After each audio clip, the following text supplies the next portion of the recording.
Славица Грковска, вице-премиерка задолжена за политики за добро владење. Гостинка во ова наше интервју. Велам топло, добре дојде. Ви благодарам, добре најдов. Ве знаеме како поранешна пратеничка. Дојдовте на оваа позиција која што порано беше насловена како Министерство за борба против корупцијата и криминалот. Го сменивте терминот, не вие, туку власта, дали ова, дали претходната, било како, и сега стана кабинет задолжен за политики за добро владење. Што наследивте од вашиот претходник, од Љупчо Николовски? Реално станува збор за нов кабинет, за нов тип на обврски и одговорности. И кога разговаравме токму за тоа, за кабинет за политики за добро владење, каде што во еден дел станува збор за ангажмани околу антикорупцијските политики, и тоа е тој дел што го наследивме и што го продолживме во еден дел од претходниот кабинет, како и еден дел активности кои беа почнати во смисла на дигитализацијата.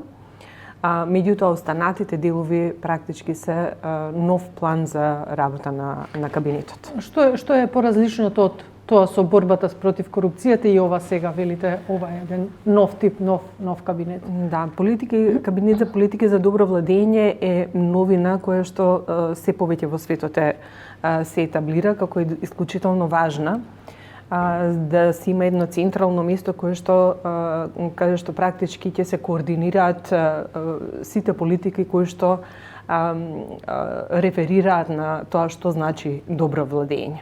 Тоа се јавни политики, буквално се опфатени сите сегменти, со тоа што во делот на тоа што мојот кабинет е фокусиран во планот за оваа година, тоа се антикорупцијските политики, политики за транспарентно и ефикасно функционирање на институциите и антикорупцијски политики. И тоа се прилично три огромни области, кои што вака може би да изгледаат независно, меѓутоа во суштина се прилично испреплетени меѓу себе. Заради тоа што дигиталната трансформација на општеството неминовно ќе доведе до намалување на можноста за корупција, и тие политики се испреплетени, меѓутоа истовремено дигиталната трансформација на општеството ќе придонесе уште повеќе за поголема транспарентност и ефикасност на функционирање на институциите. Со самото тоа што ќе го намалите човечкиот фактор при аплицирањето за одредена услуга на граѓаните и процесот на проследување на апликацијата на барањето, со самото тоа се намалува можноста кога нема физичкиот контакт со барателот, се намалува можноста за корумптивно действување и ажурност, може да се каже. Да, и ефикасност во секој случај. За ова ќе зборуваме малку подолу. Што ве наведе да ја прифатите оваа позиција, ако знаеме дека еден период бевте и надвор од политиката, знаеме дека сте математичар од друга страна и тука се работи со бројки? Дигитализацијата не ви е непозната тема, тоа сигурно. Да, имајќи предвид дека претходно работев во IT компанија, после тоа, а потоа и во IT одделот во Министерството за внатрешни работи, точно е дека воопшто не ни помислував, ниту планирав да се вратам назад во политика, и тоа сите што ме познаваат го знаат многу добро. И едноставно одбивав и воопшто да помислам на таква варијанта. Се додека едно попладне, додека се уште работев и бив на состанок за една апликација со која што работевме со една од аутсорс компаниите во Министерството за внатрешни работи, ни стигна повик од кандидатот за премиер со понуда за оваа позиција. И се разбира дека мојот прв одговор беше не сакав ни го помислам. Меѓутоа, имајќи предвид дека бев претходно член на ИКТ работната група за дигитализација, која што беше формирана од страна на владата како представник од МВР, и имајќи предвид на каков начин се одвиваше тој процес, јас прилично бурно реагирав заради тоа што, како што рековте, јас сум математичар и прилично сакам да бидат систематизирани и логични работите. Чисти работите. Да има солидна една основа, врз основа на која што понатака ќе се надградува, еден посистемски пристап и поорганизиран пристап и можноста да се соработува со Естонскиот центар за меѓународна соработка, со кој заедно со Соединетите Американски држави преку Американската амбасада е потпишан меморандум за соработка со нашата држава. Практички ми даде можност преку оваа позиција се тоа што сум го зборувала и што сум го кажувала како неопходно, да бидам во позиција да го имплементирам. И тоа беше еден од одлучувачките фактори да се предумислам и да се вклучам и да пробам да направам нешто добро за државата. Од друга страна, целиот овој период, да бидам искрена, единственото нешто што ми не достигало, тоа сум го зборувала на сите, е било полисименгигот, креирањето на политика. Креирањето на политика. Што исто така со оваа позиција е прилично можно. Така да е прилично интересна, многу интензивна работата, имајќи предвид дека кабинетот е многу мал, со 12 луѓе, кои што сите несебично се вложуваат за се што сме правеле до сега и понатака што планираме да го правиме, без разлика што се тоа прилично обемни и екстензивни активности, да го правиме максимално добро, непристрасно, без разлика за кого се однесува, да пробаме да направим позитивни промени во општеството во овој дел што е во нашето портфолио. Затоа сум необично горда на мојот тим и сакам еве уште еднаш да им се заблагодарам за целиот нивен ангажмент. Убаво е ова што го напоменавте, затоа што сакав да прашам колку луѓе има во кабинетот, рековте мал кабинет, да не се грижат граѓаните дека имаме обемна администрација пак во тие кругови, дека премногу се плаќа, премногу се изливаат средства за луѓето кои што работат, затоа што нели забелешките на граѓаните се дека секоја власт како ќе дојде со себе, така си поставува нови луѓе и веќе знаеме, јавна тајна е дека јавната администрација е обременета и премногу тешко оди во тој дел, затоа што има луѓе кои што малте не седат дома, а земаат плата. Еден дел од тимот кој што е вработен во генералниот секретаријат е истиот тим од претходно. Јас не познавав никого од тимот на првиот состанок што го имав со нив. Јас им реков дека им ја давам мојата доверба. Меѓутоа очекувам од нив одговорно, професионално и честно работење. Затоа што во текот на целиот мој ангажман не се случило да има нешто што практички ќе биде црно петно во мојата биографија и јас би сакала тоа така да остане. И им реков дека нема да се наутам доколку за никого е тоа неприфатливо.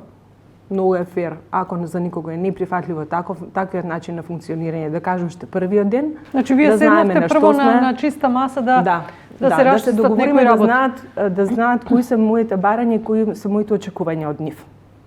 И ја користам секоја прилика и во насока на обука нивна, меѓутоа и во насока на тоа да ја потенцирам да имаат предвид дека се вработени во јавна администрација и дека без разлика кој ќе дојде утре после мене, после оваа влада, нивната обврска е да бидат сервис на граѓаните и да работат на истиот начин како и до сега, честно, одговорно и професионално во интерес на граѓаните. И мислам дека е тоа пораката која што би требало да шириме сите за сите вработени во јавната администрација. Има тука еден, вие спомнавте превработеност, кога станува збор за тој дел, има еден мал куриозитет, има разлика помеѓу државна и јавна администрација. И сега, кога ќе слушнете, бидејќи ние остваривме партнерски однос за соработка со останати независни институции кои што се во нашиот делокруг на работење, ќе слушнете од нив дека им недостигаат луѓе. Значи во државна има во одредени сегменти има недостаток на вработени, а во одредени сегменти има пренатрупаност. Мислам дека е тоа нешто што особено сега со скрининг процесот ќе биде уште повеќе видливо, едноставно промени ќе мора да се случат. Министерке, што може да се дефинира како добро владење? Се борите Напорно ли е? Затоа што од друга страна луѓето кои што ве знаат ве паметат како ревностна пратеничка, која што знаеше да излезе на говорница со еден куп на закони кои што не се, да речеме, познати дури за нашите простори, закони кои што сакате да ги предочите на јавноста, кои што владеат во меѓународните кругови. Како ви одиоте? Па мислам дека повеќе оценка за тоа би требало да кажат тие што го следат нашето функционирање. Мислам дека ние успеавме за овој краток период, да речеме од 8 месеци, во кој што еден дел нели се однесуваше на формирање на кабинетот, на правење на планот за оваа година и така натаму, ние успеавме да покренеме прашања кои што до сега не биле покренати во нашата држава. Например, го покренавме прашањето, организиравме 2 настани, еден во Скопје, еден во Струмица, кои што се однесуваат на корупцијата во спортот. Првиот настан беше на тоа како корупцијата во спортот влие на младите таленти и на мое огромно задоволство на поканата се одзва поранешни спортисти, спортски новинари, спортски федерации, спортски клубови кои прилично отворено зборуваат за тоа колку е сериозно практички колку е сериозно ова прашање. Имајќи предвид уште повеќе што Обединетите нации за прв пат ја ставаат корупцијата во спортот како еден од високите ризични точки за корупција на која што државите треба да посветат внимание. Втората, бидејќи имавме многу интересни заклучоци од првиот настан, вториот настан го направивме во Струмица, заради тоа што заклучокот беше дека треба една посебна конференција да се посвети на ваучарскиот систем. И како тој влие, како тој би требало да се подобри, заради тоа што сите сме свесни дека има многу забелешки на начинот на кој што сега е регулирано доделувањето на ваучерите. И таму имавме исто така една отворена дискусија без ракавици. Мислите на ваучерите кои што беа изминатите години користени во екот на кризната состојба? Ваучерскиот систем за помош на спортот станува збор за огромна сума на средства, која што за жал многу често не се користи за намената за која што е доделена. И меѓу другото, пораката која што ја искористив за да ја испратам не само до спортските федерации, не само до спортските како да кажам институции, туку и до останатите, е дека сите оние кои што примаат субвенции од државата, ги користат јавните пари. Тоа се парите на даночните обврзаници кои што го полнат буџетот. И треба да бидат свесни дека треба да бидат одговорни како ги трошат. Дека треба исто така да бидат транспарентни во начинот на кој што ги трошат и дали ги трошат за намената за кој што им се доделени. Значи, тоа не важи само за политичари. Тоа важи за секој од нас во било кој сегмент, во зависност од тоа на која позиција се наоѓа, секој од нас си носи одговорност во зависност од тоа на која позиција е. Политичарите имаат најголемата одговорност, се разбира. Политичарите треба да бидат пример како тоа треба да се прави, меѓутоа не помала е одговорноста и на сите останати кои што се дел од овој систем. Одговорноста, јас секогаш се залагам за лична одговорност. Јас сум голем противник на генерализирање на одговорност или на припишување на колективна одговорност. Не верувам во таква одговорност затоа што е невозможна. Заради тоа што секој од нас има своји обврски и треба да биде одговорен за начин на кој што си ги извршува работите. Значи тоа е едната. Втората е ние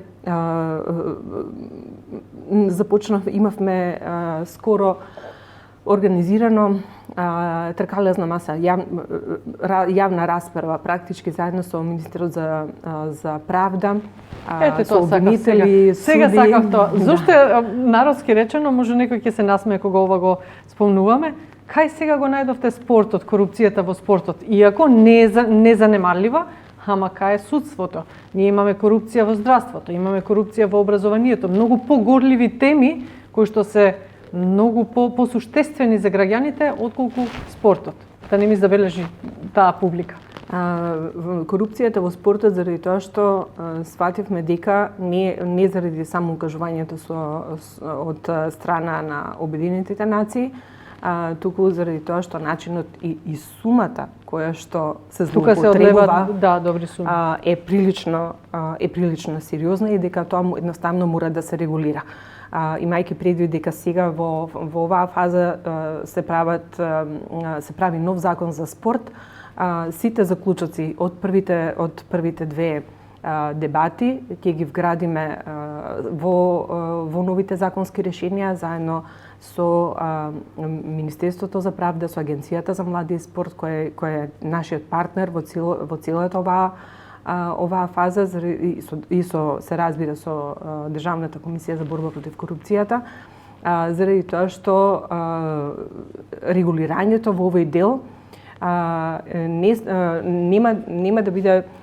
нема да има импликации само во финансискиот дел, него, како што реков, беа истакнати такви примери кога заради коруптивни дејства многу млади таленти се откажале од спорт.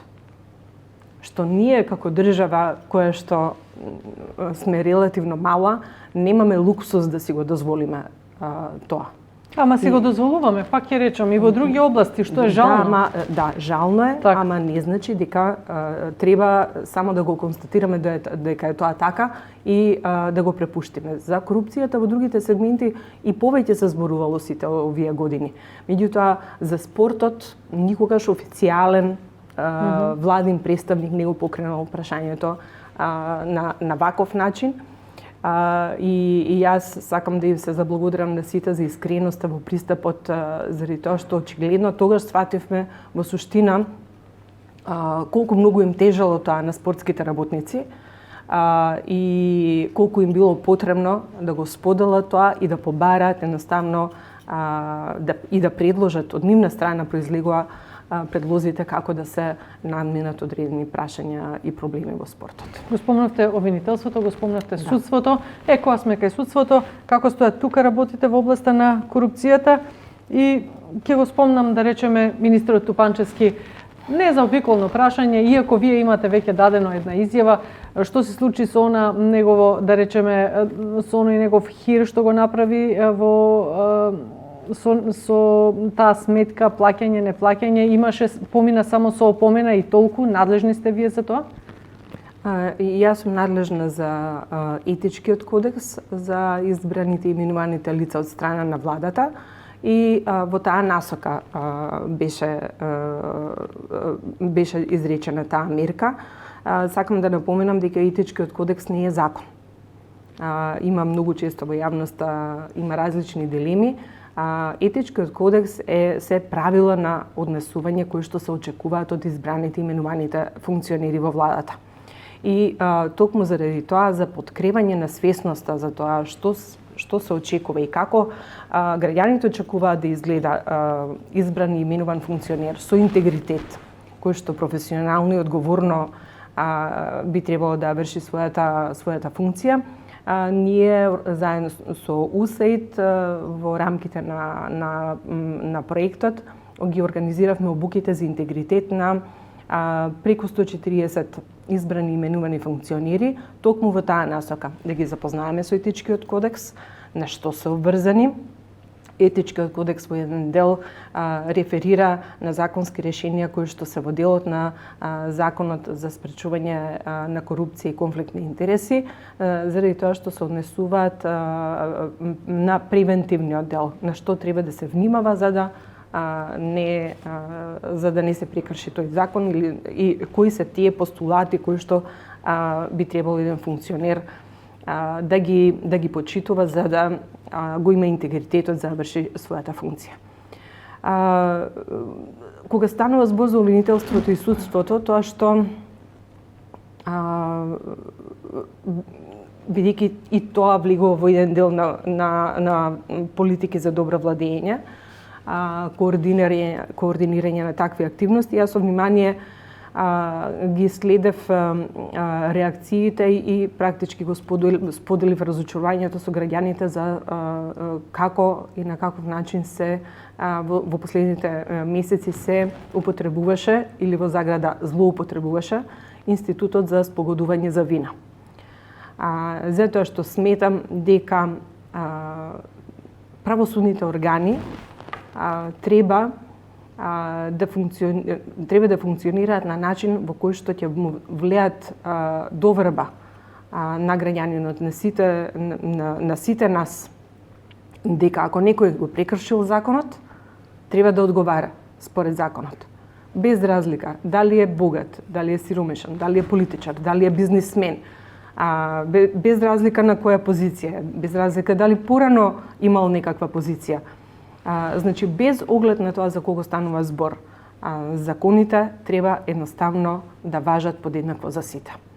И не случајно е толку мал процентот на доверба во правосудните органи. Во последните година дена, можеби и помалку, правосудните органи се во меѓу првите 3 институции кои што од страна на граѓаните се препознаваат како институции во кои што се нема доверба и за кои што се смета дека има голема корупција. Јас не можам да прифатам, и тоа го кажав и на дебатата што ја организиравме, јас не можам да прифатам повикување на независност на институциите која што ја гарантира без разлика дали уставот или законите, независноста да биде параван за самоволие.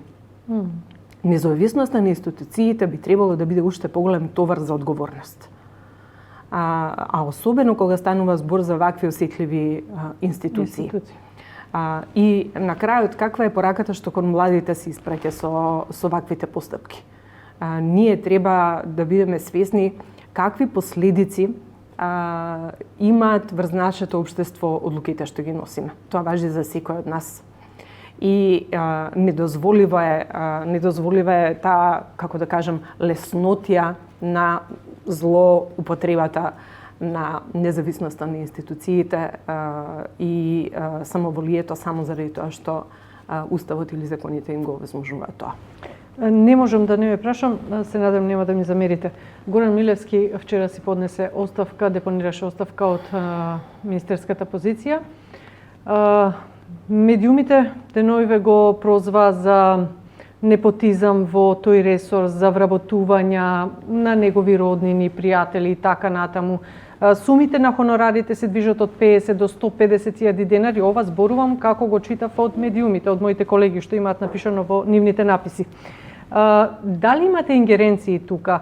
Што се случувало таму во тоа министерство? Што ќе преземете како? Врз основа на врските што ги имам за спроведување на етичкиот кодекс, јас следејќи ги написите во медиумите кои што го отворија прашањето, побарав објаснување од господинот Милевски за тоа дали е тоа вистина, на каков начин е извршена селекцијата на кандидатите, во која постапка, под кои критериуми. И добивме еден прилично обемен одговор, меѓутоа во кој не достигаше постапката.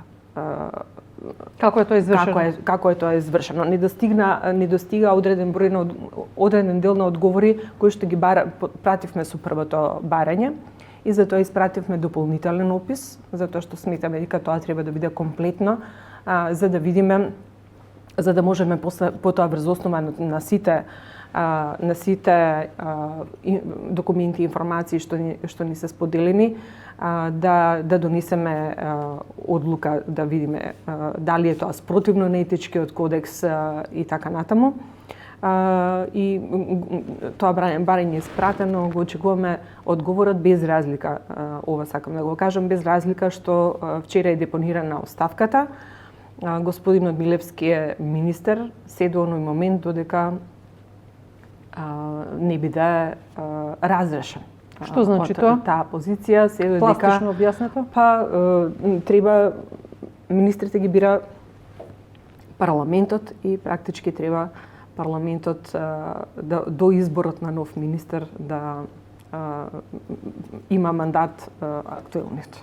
Така, меѓутоа прашањето ми беше во насока што би значило доколку се утврди некакво пречекорување, прекршување на законите, на постапките во овој случај со него, што би следувало? Според етичкиот кодекс, сега овде ќе биде малку специфичен случај заради тоа што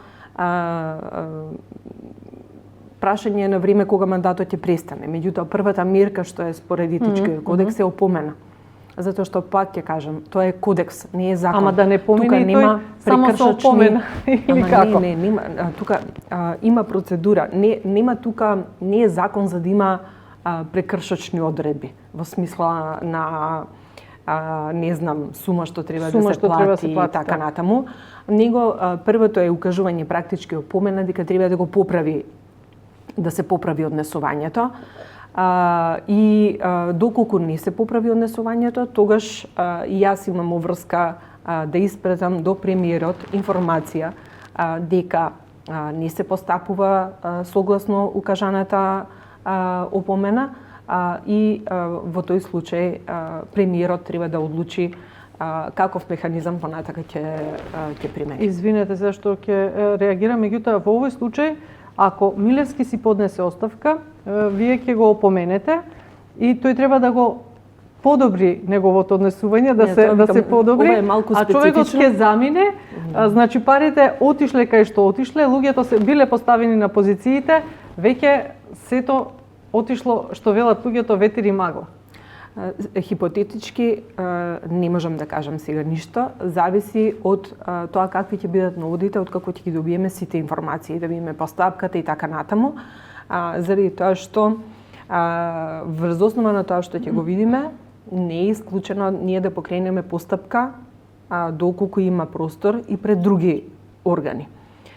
Например, до нас многу граѓани даваат преставки за одредени, во смисла на одредени реакции на постапувања кои што сметаат дека не се согласно закон и така натаму, што сметам дека е добро, затоа што тоа е еден знак дека граѓаните или име дури и од институции стекнале доверба во нас дека сме непристрасни и дека непристрасно понатаму ќе постапиме. Ние не сме истражен орган, веднаш да кажам, ова сакам да го потенцирам, затоа што многу често има забуни. Ние не сме истражен орган, не сме обвинителство, немаме можност, како да кажам, да истражуваме одредена дојава.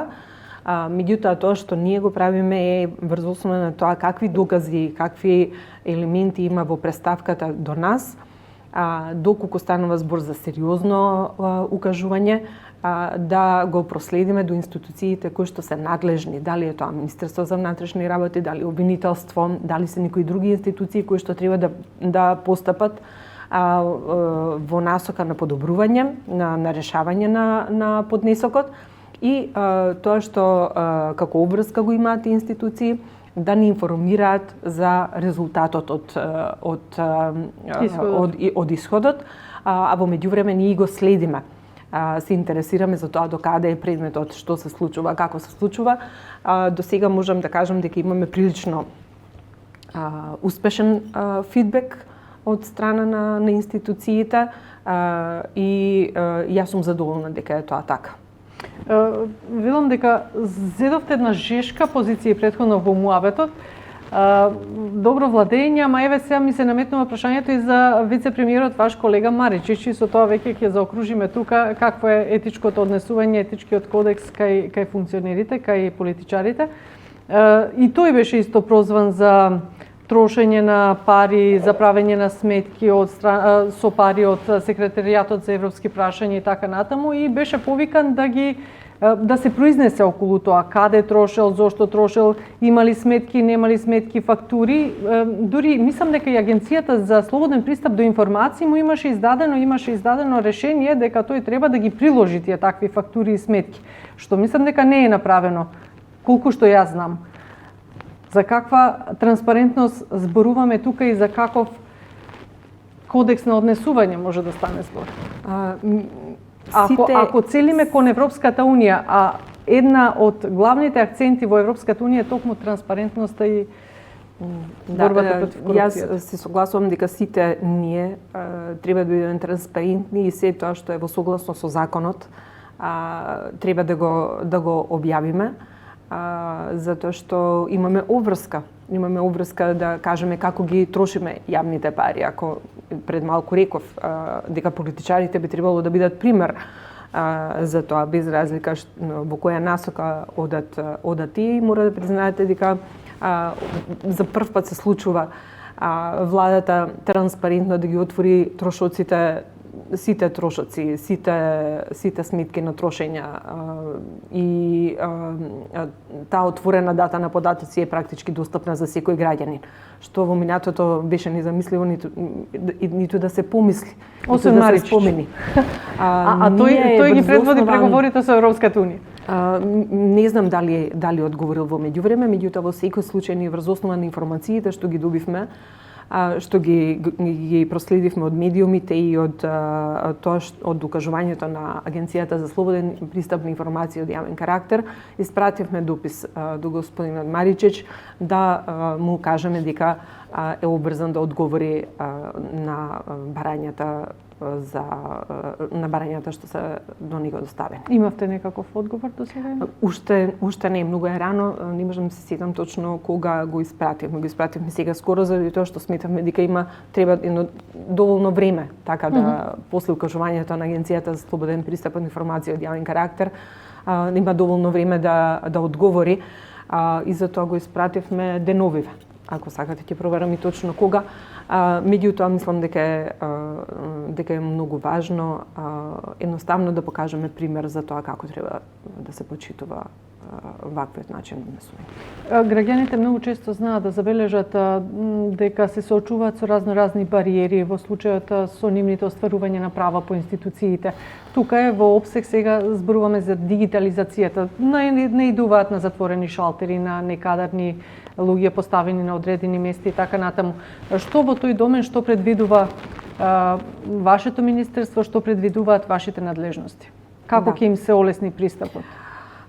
Значи, нема министерство, уште еднаш да расчистиме кабинет од 12 луѓе. Да, министерство е ништо да не ги плашиме граѓаните во меѓуредот. Да. Значи, тоа што можем да го кажеме дека тоа во еден дел ние сме прилично добри кога станува збор за дигиталните услуги. Кога станува збор за дигиталните услуги спрема бизнис секторот сме прилично напредни. Благодарение на пристапот на управата за јавни приходи имаме со тие акаунти имаме пристап на електронските услуги на владата.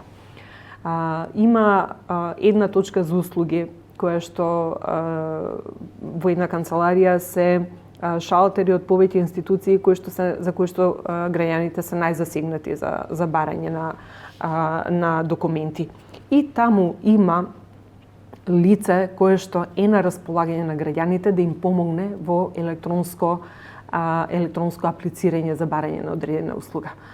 Многу често се случува пред овие институции да има луѓе кои што нудат средства за да им направат услуга на граѓаните, да пополнат одреден формулар, а граѓаните од неинформираност дека внатре има лице задолжено и вработено за тоа, многу често подлегнуваат на такви понуди. Сакам да апелирам да ги игнорираат. Значи во канцеларијата кај што е една точка за услуги има лице кое што е вработено и има обврска да им ги пополнува апликациите за барање за документите на кои што за нив се потребни. Ние направивме мапирање на одредени состојби прво во на министерствата во кои што се најголемите бази на податоци, најголемите информации кои што ги бараат граѓаните. Тоа беше Министерството за правда, УВМК, управата за водење матични книги, Министерството за внатрешни работи, веќе добивме укажување дека одредени информации кои што стоја на веб страната се коригирани од тој аспект. Со управата за матични книги имавме неколку состаноци. Се договоривме за тоа што би требало управата за матични книги да го направи за да се исправат одредени неправилности во таа смисла. И ќе застанам тука заради тоа што ќе следат еден период на активности за кои што граѓаните понатака ќе бидат информирани за што точно сме преземале. Сакам да искористам и ги информирам граѓаните дека тоа им е укажано и на управата за матични книги, дека доколку некој дојде на шалтерот во управата за матични книги и бара одреден документ, например, не знам, извод од венчаните. И ако за нешто му треба ако за извод од венчаните му треба извод од матична книга на родените, шалтерскиот работник не смее да го препрати на друг шалтер, за на друг шалтер да извади прво извод од матична книга на родините, па после да добие извод од венчаните. Нема шетање од шалтер на шалтер. Нема шетање од шалтер на шалтер, него по службена должност лицето кој што е поднесено барањето мора да си го обезбеди изводот од матична книга на граѓанинот. Што доколку тоа не се случи, кај да се пожали граѓанинот? Ние имаме број за електронско пријавување на електронски пријави поплаки, поврзан со услугите кон јавната администрација, и тоа е еден од механизмите кои што го воведе пред господинот Николовски, што е одличен механизам. Меѓутоа, исто така мислам дека има можност за реакција на самото место. Меѓутоа, ние едноставно и во овој процес на дигитална трансформација на општеството мора неминовно да доведе до менување на свеста, до менување на начинот на кој што функционираме, да станеме свесни, особено јавната администрација, дека е тука за да биде сервис на граѓаните и дека јавната администрација е таа која што треба да направи се да му улесни на граѓанинот за било која услуга која што се работи и дека не е на граѓанинот примарната обврска да оди по шалтери и да ги прибира документите, туку е главна обврска на тој што е вработен на таа позиција. Неодамна веќе влегуваме при крај, бевме прозвани од меѓународниот фактор, ни беше забележано дека корупцијата ни е рак рана, една непријатна информација да се слушне. Како доживеавте тоа?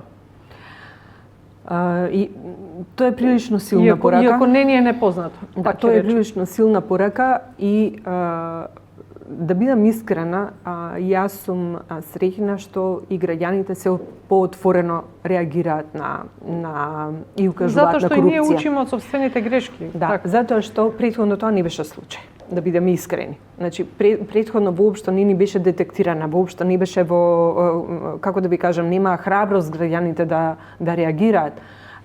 И фактот дека се чувствуваат слободни да реагираат на корупција, на незаконски постапувања, мене искрено како граѓанин ме радува уште повеќе како вице-премиер. Заради тоа што тоа значи дека ние сме го покренале свесноста за тоа што значи корупција, заради тоа што многу често граѓаните не се ни свесни дека ако на некого му дадат, не знам, 100-200 динари за да им извади некаков документ, дека тоа е корупција.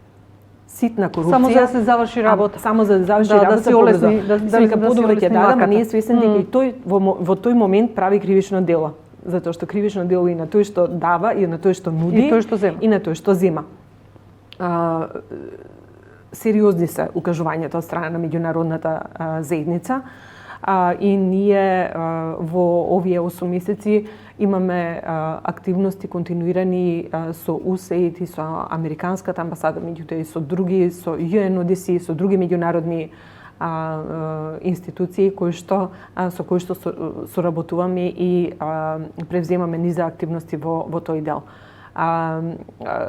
Укажувањата и прилично отворената порака и на американската амбасадорка Бернс, меѓутоа исто така потенцирањето на новата американска амбасадорка господјата Агелер во истакнувањето на своите приоритети во државата, дека корупцијата е сериозно прашање, за нас треба да биде сигнал дека многу брзо треба многу работи да промениме во начинот на функционирање во нашето општество и дека едноставно некои работи не се недозволиви. Како со таква ситуација во Европската Унија, што би им препорачале за крај? Еве да речеме прво на вашите колеги. Затоа што да не ги спомнуваме граѓаните, оти тие велат кај нас правдата и законите, за едните се мајка, за другите се маќија. Се знае за кого е маќија, затоа што е оштетен. Видете, јас цело време тоа го потенцирам. Во целиот ланец на институции кои што се обврзани и имаат секој своја улога во борбата против корупцијата и организиран криминал, ние треба да водиме сметка сите да бидат јаки институции кои што професионално и одговорно ќе се ја вршат работата. Една слаба алка практички го нарушува тој систем. Вие можете да имате одлична, како да кажам, постапка од фаќањето на криминалецот, понатака прибирањето на докази се, меѓутоа на крај, ако завршницата, не знам, кај обвинителство, кај судството, нема, како да кажам, ефект како што би требало да има, нема завршница сериозна, тогаш целиот систем пропаѓа во вода. И тогаш се зголемува и недовербата кај граѓаните дека може да има ред во системот и тоа е една од причините заради тоа што граѓаните се одлучуваат да напуштат државата. И за тоа треба да водиме сметка. И токму заради тоа и организиравме таа дебата, заради тоа што спогодувањето за вина на начин на кој што беше направен во последните неколку примери едноставно е недозволиво. Според мене, како граѓанин прво, не би смело да се случи. А при тоа, никој да не преша од каде е потеклото на тие пари, како тоа богатство е стекнато, врз основа на кои критериуми е направена таква спогодба, зошто баш така, имајќи уште повеќе предвид дека одредени случаи се пред апелација и прилично долго се чека на нивното решавање и тоа целото комплет вака дава една сосема друга слика на тоа што се случува. Реков тогаш, ќе кажам и сега, нема да бидам политички коректна, заради тоа што едноставно, очигледно е дека некои работи прелесно одат предалеку.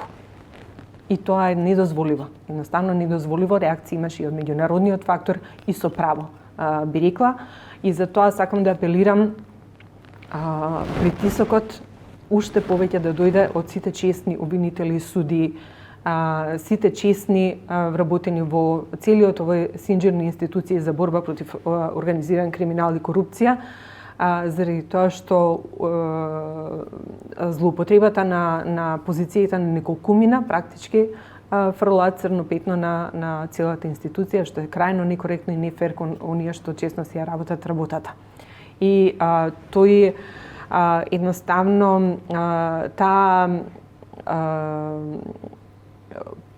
затвореност внатре и покрај тоа што има незадоволство внатре, таа солидарност едноставно треба да престане.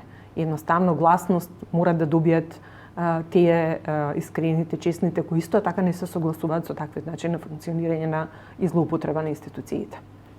Благодарам. Добро ќе беше да имавме повеќе вакви размислувања и повеќе вакви апели. Се надевам дека ќе се действува на терен и дека декларативното ќе биде применето во пракса.